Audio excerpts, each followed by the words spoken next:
Hello, hello, hello, everyone. Let me get a quick transition out the way. Broo-doo-doo. And one more, just because. Oh, hold on. Wrong one. Ah! There you go. Anyway, so today we have a bit of an interesting topic. Today I'm going to be talking about the ideal timeline for the Avatar: The Last Airbender universe. Also, just before warning, this video might be a bit longer than our usual ones, so keep that in mind as you continue watching. Anyway, so about a week or so ago, I texted a buddy, asked him. Sorry, I needed a drink of water and I kept talking through it. I was mumbling through it, but about a week ago, I asked him where he would start his ideal, or what his ideal timeline would be. um, he said he'd start his with Kyoshi. I'm going to take it in a different direction. I have three possibilities I really want to talk about today. One of them is going to be I'm going to be talking about a timeline with Aang, and then the other two are going to be starting with Roku. So I hope you all enjoy that, and let's dive into it. First of all, first let's talk about the one with Aang. So uh, this is going to be about a year ago. I don't remember the name of the video, but I saw this one video that's saying, "Hey, what if Monk Gyatso went with Aang, or Monk Gyatso and Aang ended up together?" So I'm gonna take that. I'm gonna, and that seems like a really good timeline, but that's not the ideal timeline. So I think uh, I'm gonna explain that. So if Monkey Gyatso and Aang, whether it's like Monkey Gyatso saying, "Hey, let me take this trip with him, help him ease the transition," and then they both disappear. He Monkey Gyatso's just like, "Hey, Aang, I told him I'm taking you to the air temple, but what we're really gonna do is we're gonna disappear." So really, Aang and Gyatso already start off hiding. First, initially from the air nomads, then from the Fire Nation, or from the air nomad council, I should say. And that, yes, that sounds bad to start with, but really, it's because it's like, hey, we're hiding from our own people. Yes, they are, but also it's a necessary thing. So they're hiding from their own people, probably in the Earth Kingdom for a little while, at least for another 3 or 4 years. For and this is Gyatso's reasoning. He says, "Okay, we're gonna hide in the Earth Kingdom for about 3 or 4 years. Then we're gonna go to the Northern Water Tribe to get Aang a Master." And let me just preface this by saying I will get to the other characters at the end of each timeline, so don't worry about that. But anyway, first of all, Aang, uh, Aang and Gyatso hide in the Earth Kingdom for a little while. Then they go to the Northern Water Tribe to get Aang started in his training. So let's talk about the Water Tribe. It's not gonna look that much different because we can assume the structures that we see in the show proper are all at least 100 years old anyway. So it's gonna look basically the same as it does in the show proper, but there's not gonna be as many characters here as there would be, because we can assume that Master Paku and the I'm just gonna say all the characters from the Order of the White Lotus except for Boomy are not here yet. So Master Paku, we can assume he's probably in his 60s or 70s. So he would be born at this point 20. So if they waited 4 years till Aang was 16, when the normal Avatar would be when when an avatar would normally begin their avatar training. Paku would be about 26 years at least. Well, at most 26 years from being born. If he's 70, if he's 70 on the dot, because he would have been born 30 years after the war started. So, Aang would be probably trained by a different master, and the water tribe chief or the northern water tribe chief wouldn't be Yui's father. It would probably be Yui's grandfather. So Yui's father would probably be either be a young boy, or not even born yet.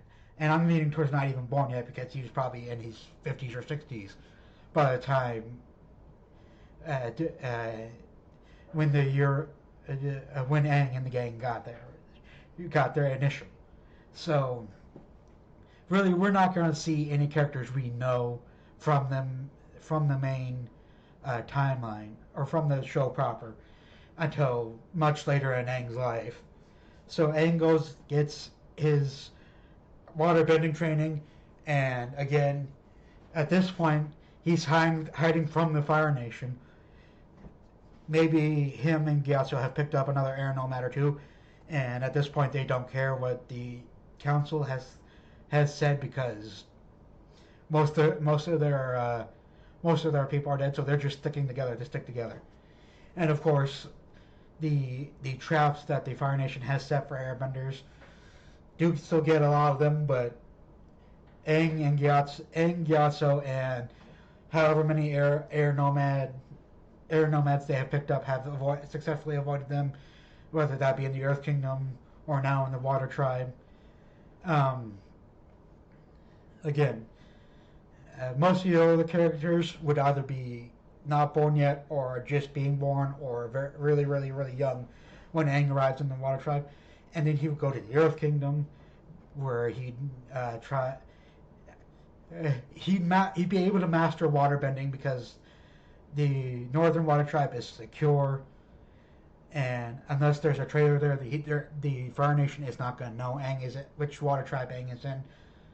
So unfortunately, I do think the Southern Water Tribe still gets attacked because they just haven't found Aang yet, or they're not sure if the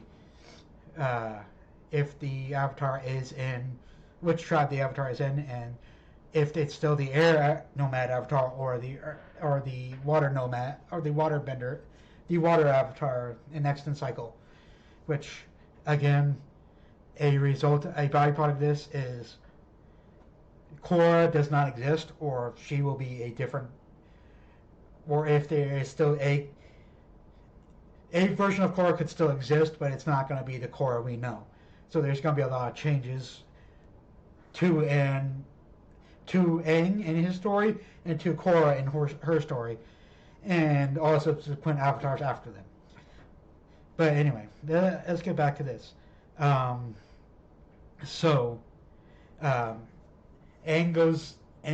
completes his waterbending training, and I'm assuming, based on what we know about Roku's training, that it takes about 10 years-ish or so.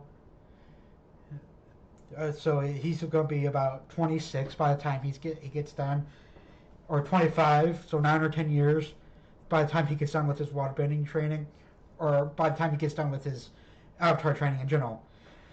So he gets his waterbending mastered much better than he is in the show. And again, waterbending is the besides airbending, waterbending is the bending he has the most time with. So Aang is actually a master of both air and waterbending. Next up is earthbending, and I think in this timeline, Bumi just trains Aang. So I'm gonna guess they're both 17 or 18 at this point, depending on how long Aang took to master waterbending. And he takes And yes, this still takes Aang the longest to master. But again, like we see in the show, Aang is a prodigy. He struggled with earthbending, and he got that by the end of the day. So he struggled to start earthbending, and then it seemed like he got better at it as he went along, which, of course, is the case for anything that you're training on doing. But anyway, he goes and gets his earthbending master again.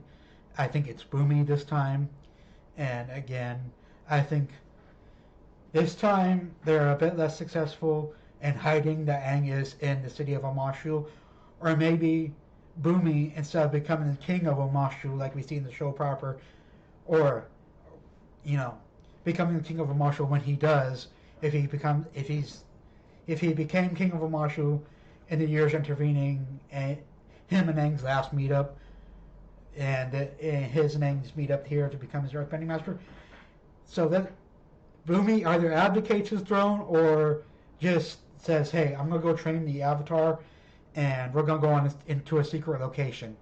So it's Boomy either delaying or abdicating the throne, taking the throne or abdicating the throne, or maybe for a short period of time saying, "Hey, I'm gonna set up this council. They will rule the city while I train the Avatar."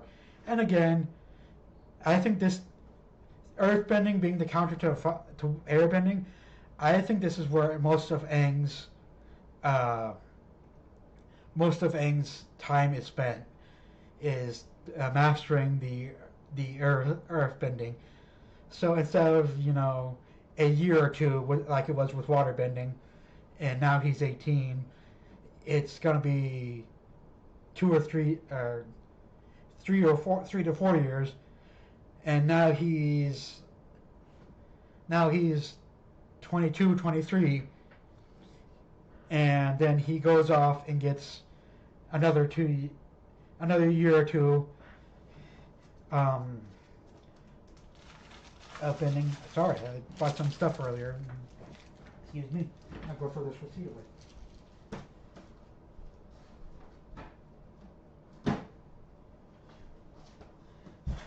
Sorry about that, I forgot I had that in my back pocket.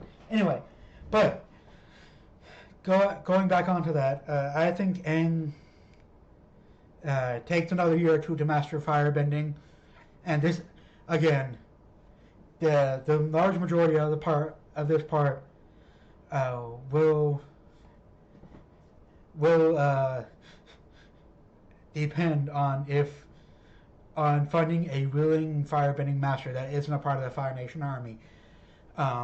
Again, we saw Zhang Zhang defect from the Fire Nation military during the show, and eventually, whether you consider this official or not, I think Iroh defects from the Fire Nation as well. At the end, during season 2, when him and Zuko cut their knots off after Azula tries to capture them, I think that's Iroh defecting. So I doubt those two men are the first to defect, and they're probably hiding in the Earth Kingdom as well to avoid Fire Nation, the Fire Nation soldiers. So again, Zhang Zhang is either a very young a kid at this point, a newborn, or not even born yet. Which, again, if this is 10 to 15 years after the Air Nomad genocide, most of the characters we know probably aren't even born yet, except maybe Fire Lord Azulon. He might be the only person who's born, and I doubt he's gonna train Aang. So a Fire Nation defector has become Aang's firebending instructor, and he takes the leftover year or two to master firebending, and that's roughly 8 years. But Zach, he's saying he's going to take you 10 years to master everything. I think at this point, Aang wherever they are. Uh, maybe maybe instead of a letter being attached to Appa's horn, a letter or a spiritual message is sent out from Guru Patik, if he's a guru at this point, or maybe the person that trained him. I happen to think Guru Patik is old enough to be alive and an adult at this point in time, and instead of it taking maybe a day or two, as we see uh, in the show, uh, the guru teaching Aang, I'll say it that way, the guru teaching Aang has a year or has 2 years to teach Aang how to properly control or to help Aang properly control his avatar state. So by the end of this, Aang is a fully realized avatar, and I'm gonna go ahead and say by this point, Sozin has passed. Maybe just it may have been just a year or so before Aang fully realizes his powers and becomes a proper avatar. So Sozin has passed, and Aang reveals himself fully and challenges Azulon at this point to a duel or to an Agni Kai, and Aang defeats Azulon, you know, and declares that the war is over. And instead of it being a 100-year war, it's maybe a 20-year war or a 15-year war.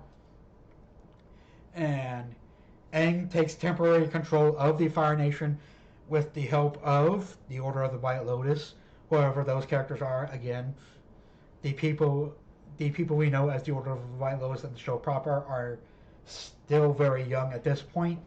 So they're not in the Order of the White Lotus yet.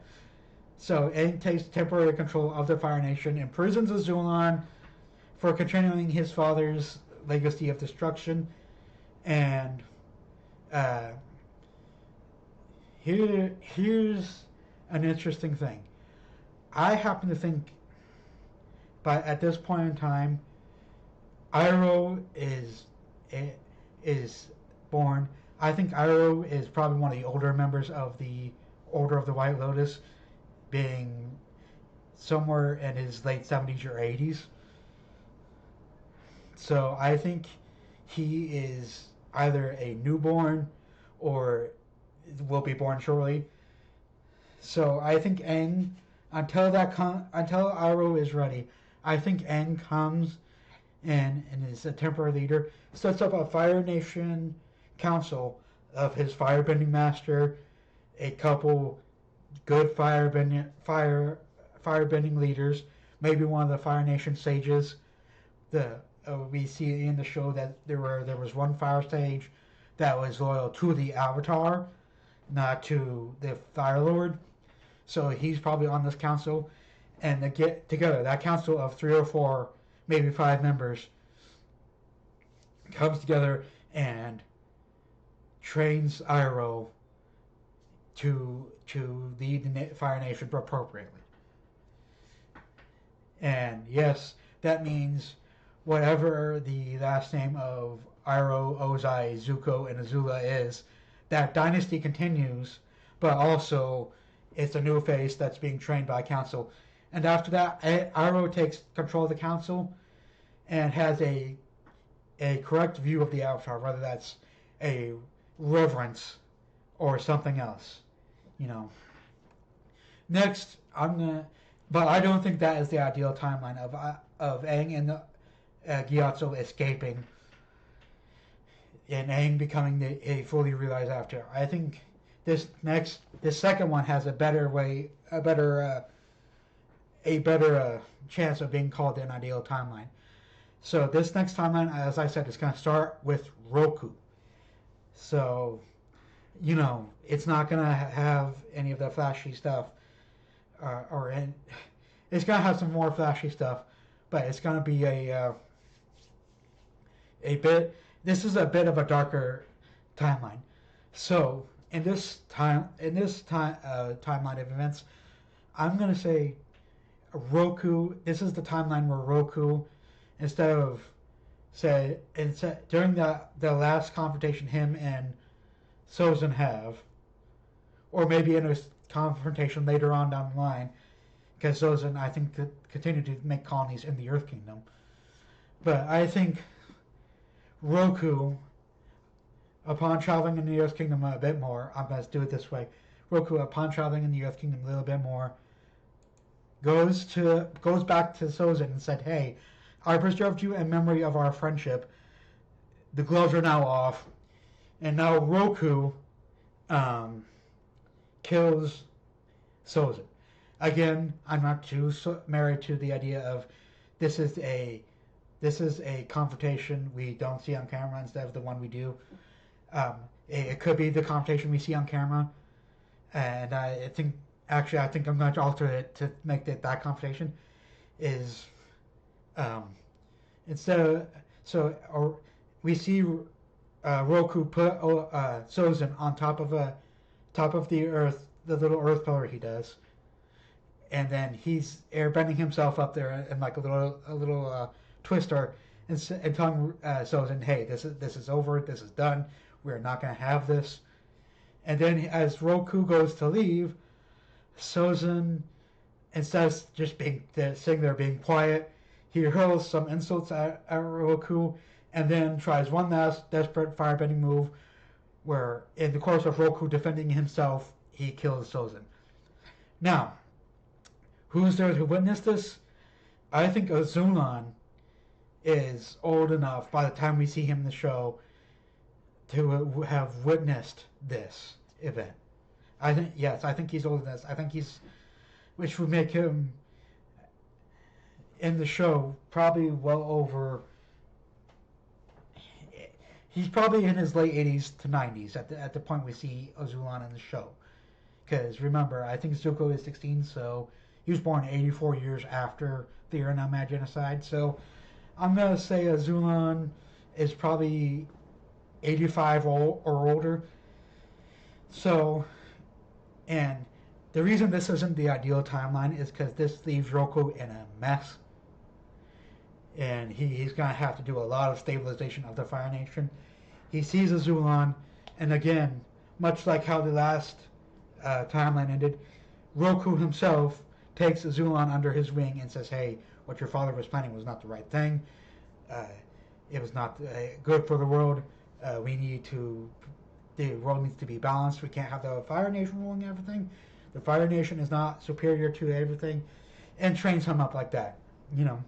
So by the time Roku feels Azulon is ready to take the throne, he becomes probably one of Azulon's top advisors. And again, what does this change? Oh,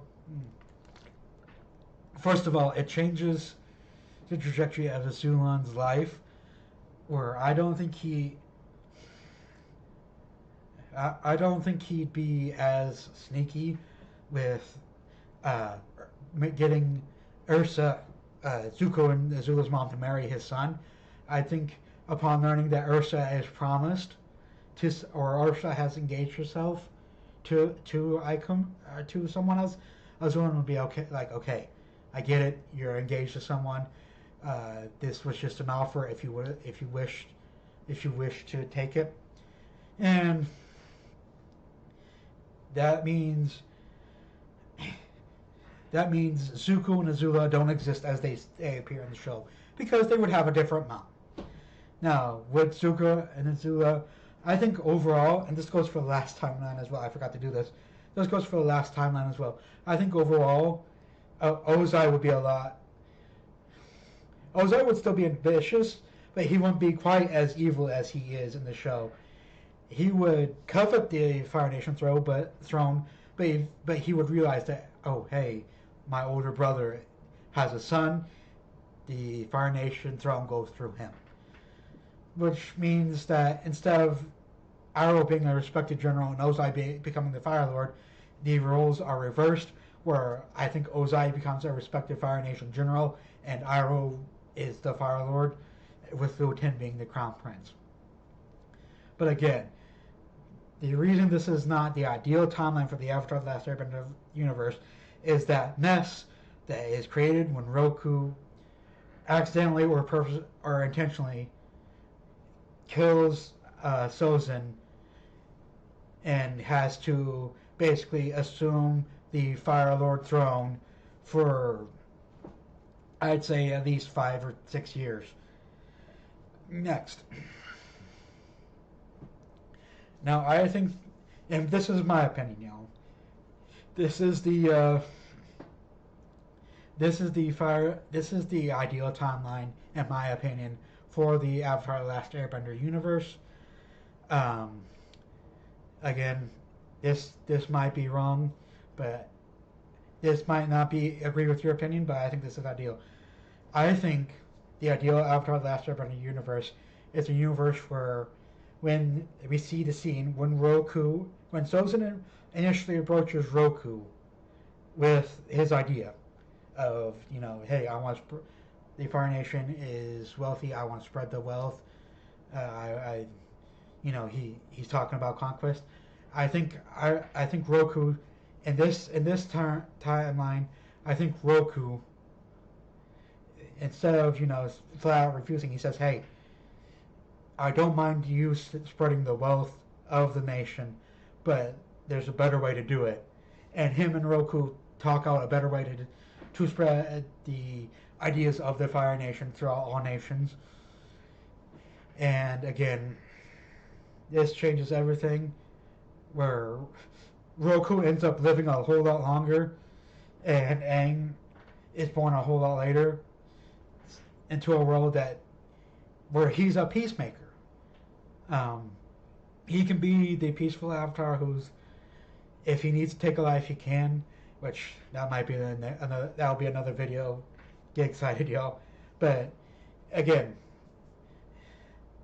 the ideal timeline of the Avatar universe, in my opinion, is one where Roku and Sozin sit down and create a plan to spread whether it's actual material wealth of the Fire Nation, or engineering wealth, or ideas, saying, hey, we had this guy come to us and say, hey, I can build a tank, and give all these ideas to other nations in a peaceful sort of way. That is my ideal timeline, where Roku and Sozin sit down, talk. Roku lives probably another 5 or 6 years, because I think he's still fairly old in the normal show. He lives another 5 or 6 years, passes, Aang is born. He has a relatively peaceful avatarhood. That sounds weird. And he comes in and continues the peace. And for these two, I think for these last two timelines, I'm going to touch on what Aang's training is going to look like. I think most of the masters Aang had in the original show are not born yet. One, because the older masters he had are probably in some total of Aang's actual life are younger than him. But I think the older master he had in Master Paku is not born yet, and of course the younger masters he had being Katara, Zuko, and Toph, they're definitely not born yet, being born at least 80 some odd years before the events of the show. So they're definitely out of the question as far as Aang's masters. But I think one master that's common among all three of these timelines is Bumi. I think Bumi actually becomes Aang's earthbending teacher, so good on him. And I think, depending on how long Roku lives after confronting Sozin, I know I said 5 or 6 years earlier. I'm gonna change that a little bit.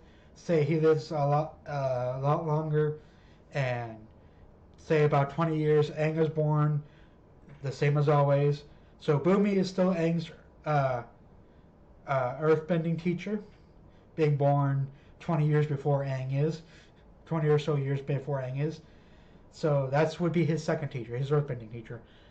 His waterbending teacher, again, an unnamed waterbender that we never meet because, again, the waterbending masters, the waterbending teachers we see that are old enough, that would be old enough to have taught Aang normally, would probably have passed away by the time Aang reaches the water tribes. So I think we see an unnamed waterbender teach Aang. And again, I think in this timeline, Roku and Sozin actually died at the same time, or relatively the same time, where one of them would pass and the other one would pass there shortly after, or maybe even on the same day. And hey, they share the beginning of their lives and the end of their lives as well. So that's what happens. I think for Aang's firebending teacher, I think Iroh actually will be a good firebending teacher for Aang, because I think Iroh is actually a skilled enough bender himself to be a teacher. So he's probably, while he's probably younger than Aang at this point, or maybe even the same age as Aang, I think Sozin lives long enough to see Iroh, at least Iroh born, if not Iroh and Ozai. But I think at least Iroh Sozin got to meet before he passed. So I think Iroh and Aang are roughly the same age, and Iroh becomes Aang's firebending master, and they become great friends along the way. And here's in my opinion what will happen. I think Ozai will still cause some mischief. Again, he's an ambitious person, so I think him being that ambitious person will cause him to will make him cause some trouble. He'll be a troublemaker. So when Ozai takes the throne as Fire, or not Ozai, when Iroh takes the throne as Fire Lord, Ozai causes some trouble. Says, "Hey, I want to be the Fire Lord," and Iroh saying, "Hey, Aang, come help me with my brother," and Aang will take Ozai away on a like spiritual journey or something, and Ozai comes back still ambitious but understanding his place in the world. And that's where I'm going to end it. If you all want to listen to some more nerdy videos, click the playlist that I'm going to put on. If you like this video, like, comment, subscribe. Especially on this video, comment where you agree, where you disagree. Comment maybe a timeline you would like to your ideal timeline. Comment that. And I'm going to end it there. See you guys later.